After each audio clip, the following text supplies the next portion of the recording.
देखिए यहाँ दो चीजें हैं, एक शुड का इस्तेमाल किया गया है, आपको पहले मैंने बताया था कि शुड जो है ये मशवरे के लिए आता है।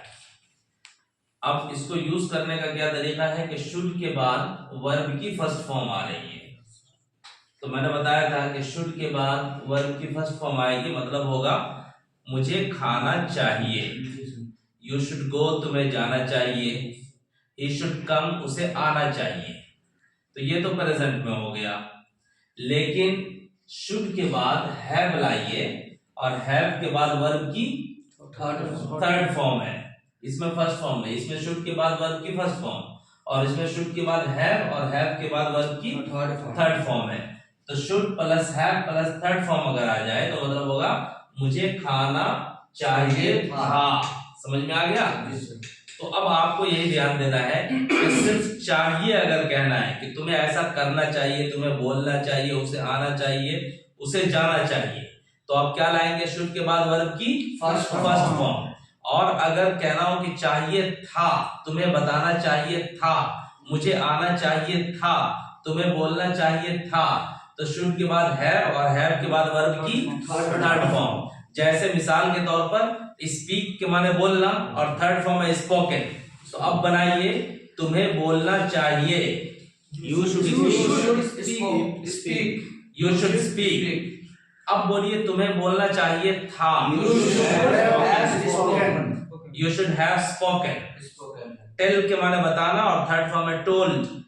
तो तुम्हें बताना चाहिए, यू शुड टेल, और तुम्हें बताना चाहिए था, यू शुड हैव टोल्ड। समझ में आ गया? क्लियर है?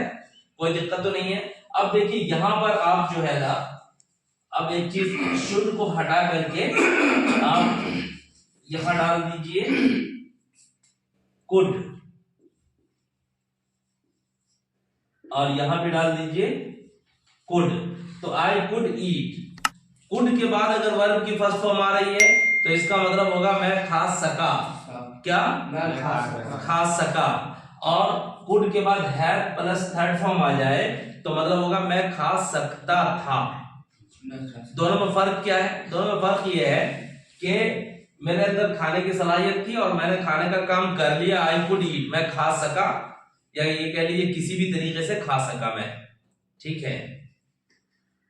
लेकिन कुड के बाद हैव और थर्ड फॉर्म अगर आ जाए तो मतलब यह है कि मेरे अंदर खाने की सलाहियत थी, आई कुड हैव ईटन, मैं खा सकता था, मेरे अंदर खाने की सलाहियत थी लेकिन मैंने खाया नहीं, ये मतलब हो जाएगा। ठीक है? तो तर्जमा जो इसका होगा वो ये होगा कि मैं खा सका, और कुड हैव ईटन मैं खा सकता था।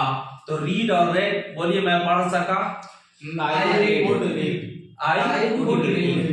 रीड, और मैं पढ़ सकता था, I could have read.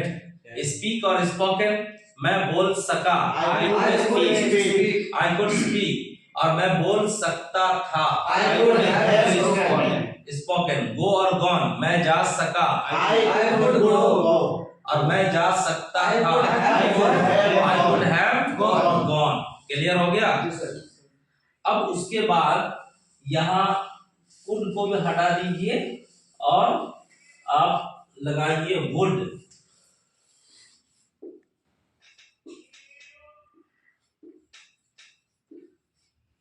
Would eat और आई वुड हैव ईटन, ये है। अब इसमें क्या होगा? आई वुड ईट मैं खाता, और आई वुड हैव ईटन मैं खा चुका होता, ये मतलब होगा। ठीक है? तो अब बोलिए मैं पढ़ता, आई वुड रीड, और मैं पढ़ चुका होता, आई वुड हैव रेड। मैं जाता, आई वुड गो, और मैं जा चुका होता, आई वुड हैव गॉन। तो आपको समझ में आ गया ना?